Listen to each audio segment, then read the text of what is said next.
Náš seminár sme pripravovali s cieľom zistiť, či je záujem a aké sú možnosti systematického vzdelávania knihovníkov, ktorí pracujú s hudobnými dokumentmi na Slovensku.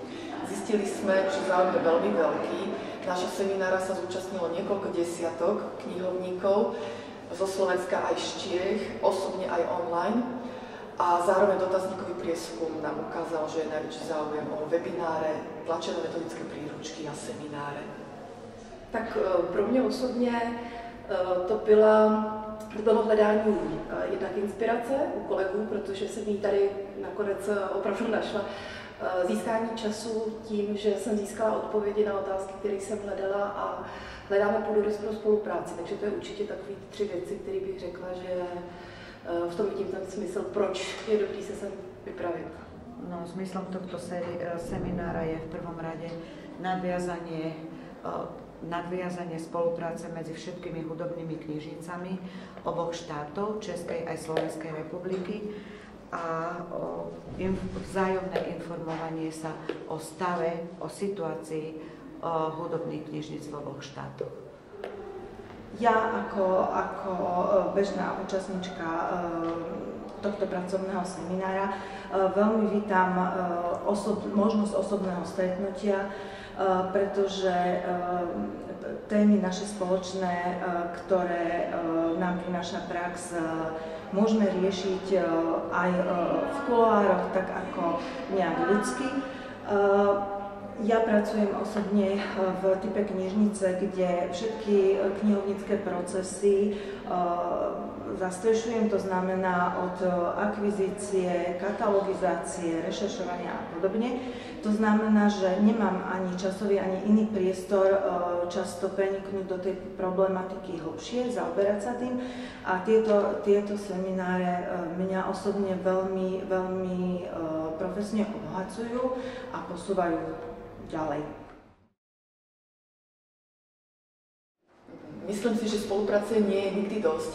Privítala by som väčšiu spoluprácu medzi knižnicami a vzdelávacími inštitúciami všetkých stupňov. Som presvedčená, že práve od pedagógov vychádza ten prvotný impuls, keď zadávajú témy na štúdium a zadávajú takisto nároky na kvalitu spracovania konečných prác. Totižto nároky pedagógov na to zadanie, ako aj kvalitu spracovania, ovplyvňujú spôsob práce tých študentov.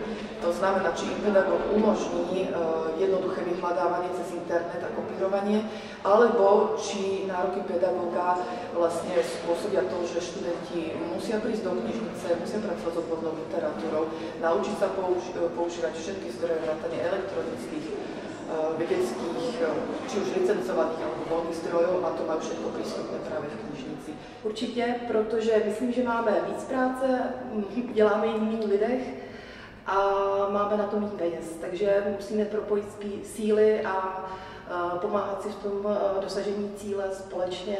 A ta spolupráce, já ve spolupráci vidím právě to řešení těch nedostatků financí a lidí, kteří teďka jsou v knihovnách. To je východisková platforma celého hudobného knihovníctva, pretože vymieňanie skúseností, názorov a spoločné dodržiavanie štandardov má zmysel. No, na toto by som odpovedala starým známym príslovím viac hlav, viac rozumu. To znamená, že aj v spoločných témach, ktoré možno ako jednotlivci nevieme presadiť spoločnou prácou v nejakých profesijných zoskupeniach, dokážeme viac.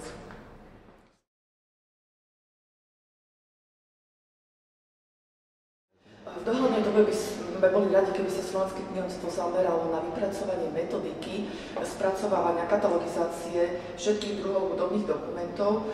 Mohla by výjsť v tlačenej podobe, takisto byť prístupná elektronicky na internete. A takisto veľmi aktuálnou témou je digitalizácia všetkých druhov zvukových dokumentov, pretože je to veľmi potrebné z hľadiska ich archivácie, teda záchrany, a zároveň online sprístupňovania týchto zvukových dokumentov verejnosti. Určitě musíme pracovat v oblasti autorského práva. Tam vidím oblast, kterou s pomocí asi i státu a ministerstev kultur, jak Slovenska, tak České republice, můžeme dosáhnout pokroku v tom, aby jsme překlenuli tu proměnu uživatelských potřeb, to přechodu do digitálního prostředí, aby hudební dokumenty měly stejnou šanci a uživatelé hudby, aby měli stejnou šanci se dostat k informacím. Takže autorské právo je věc, kterou vidím, že je tam naše úsilí zapřít nutné. Hudobné knihovníctvo na Slovensku musí v prvom rade prísť do stavu, kedy bude rešpektovať katalogizačné pravidlá, hlavne nové katalogizačné pravidlá RDA a kedy teda by došlo k potenciálnej výmene záznamov a skúseností medzi knižnicami Slovenskej republiky. No, na toto asi vedia zodpovedať kompetentnejší. Ja z hľadiska tej praxe zase by som privítala, aby sa vyriešili dlhodobé problémy, ktoré máme, tak ako to už odznelo na programe tohto seminára, či už v oblasti doriešenia autorského zákona, čo páli nás všetkých, digitalizácia a tak ďalej.